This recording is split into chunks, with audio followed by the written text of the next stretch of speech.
Hello, my name is Tabitha Loudon. I am a photographer and content producer, and I wanted to come on live and talk about a series that I've just seen on Netflix that was so inspiring. Um, it's called The Queen's Gambit, and it's been up on Netflix maybe for about a week now.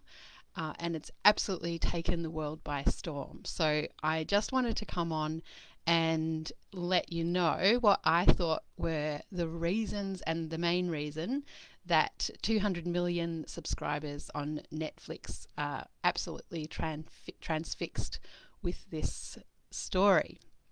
So the story is about an orphan called Beth Harmon, and she discovers chess when she's in the orphanage, and it's about her rise to fame and her absolutely amazing success in the world of chess. So it's very interesting that it's an unusual story for so many people to be so transfixed about. Even Stephen King has said that it's the best of the best this year, and he said that it's utterly thrilling, and this is what he told his 6.1 million followers on Twitter. It's had a number of chess players, top chess players, saying that they also really enjoyed it.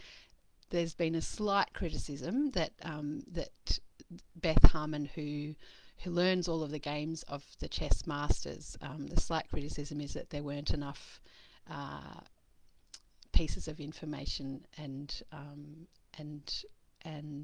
that she followed the female chess masters, but that's the only criticism I've seen of it so far. Beth Harmon is played by Isla Johnson in the beginning, and then Anya Taylor-Joy, and there are a number of other actors who have wonderful parts. There's a character called Benny Watts, played by Thomas Sangster, who I recognise the face of in a much younger way when he played the young boy in Love Actually. So it was really nice to have that. He's just got this amazing face. So it was really wonderful to see his face on screen again. J.L. Towns is played by Jacen Fortune Lloyd, and Jolene is played by Moses Ingram, and there are a number of other wonderful performances.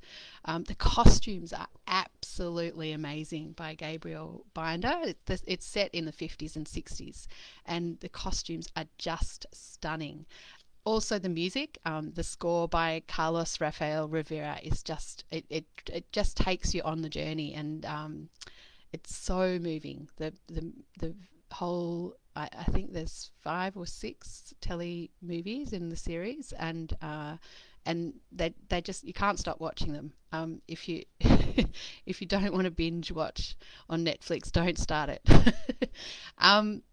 Okay, so the reason I found it so transforming is I think it actually it seems to tap into what's happening in the world at the moment, and I think it one of the things that makes it so beautiful is that it shows in this film that humans can be honoured with an inspiring story of courage and transformation. It's a human transformation, and it's regardless of gender. So this is carried by Anya Taylor-Joy, but this film does not have romance as the main driver. There is lots of love in it, but it's not the typical romantic end to the film, and I think that is not always, doesn't always happen when you have a female carrying a film. It's just it also subverts the male gaze. I won't give anything away, but look in the last scene about the way that the male gaze is subverted. It's done really beautifully.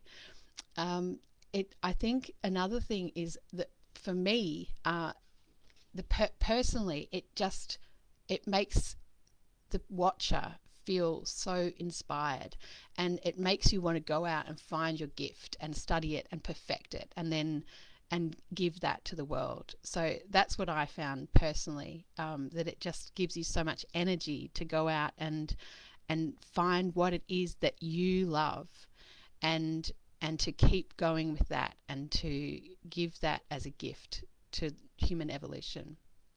One of the things I found really interesting after it, I watched um, Andrea and Alexandra Botez, two female chess players who have a YouTube channel, and it was so interesting to see they that they had such success in their YouTube channel when they're talking about the film, and it's so successful, had so many views after the first few days that Tinder actually sponsored them. So this is an interesting thing. Tinder is now sponsoring female chess players in their programs. it's hit number one in 27 countries. So there's a few other things that I found were quite interesting. One of them is that the whole story is kind of where the world is at the moment. It's about people working out how to come out of their victimhood. It's about moving from the place of victimhood into a shift of consciousness where you enter into a state where you realize that you are a sovereign being and that you can choose what you're doing and you can choose how you're being, and you can be an observer of every moment that you're in. Even if you're going through a really difficult time, if you can work out how to become the observer of that, there are ways that you can take control of where you are and take control of the feelings you have to what's happening around you. There's something else that happened in the film that isn't discussed overtly in the film, but it was really clear to me, and I'd be very interested to hear whether other people saw this as well. There's a particular point in the film where it's very obvious that the main character consciously enters into the alpha state. So the way that I've been taught to enter into the alpha state is just closing your eyes and practicing relaxation all over your body, raising your eyes about 30 degrees. This is with your eyes closed, but in the film it happens with her eyes open. Raising your eyes about 30 degrees, and sometimes your eyes will start to quiver, and you keep on. I do it by the simplest way I have learned how to do it is to count backwards from 100 to 1. And you do that over 40 days. So it takes 2 minutes a day. Your brain actually gets better at doing it as you go along. So you start for the first 10 days of counting backwards from 100. The next 10 days, you only have to count backwards from 50. The next 10 days, you count backwards from 20. And the final 10 days, your brain will have become so practiced at this that you only need to count backwards from 10. All the while relaxing yourself, concentrating on relaxing everything. And what happens in the film is you see that she has worked out how to access the alpha state, and the alpha state is where a lot of amazing things happen. It's a really great way of getting through periods of anxiety and stress, but you can also do a lot of other amazing things if you learn how to access the alpha state. And in this film, she harnesses that, and that's how she eventually succeeds in what she's doing. So it's not overtly talked about in the film, but I would be interested to see if anyone else noticed it or has anything to say about that. So the other things I found were that it did also talk a lot in general. You know, there was this theme of community as well, and it talks about love in many different and new ways. So I really enjoyed that, and I think the takeaway for me was just find my area of genius, focus on it, and then you'll find your tribe, and you'll find your bliss, and you'll have something to add to the collective of humanity and the different places that human consciousness is moving to at the moment. So happy Sunday and happy full moon, and I hope you enjoy it. If you do, please, I'd love to hear any of your comments, and I hope to talk to you soon.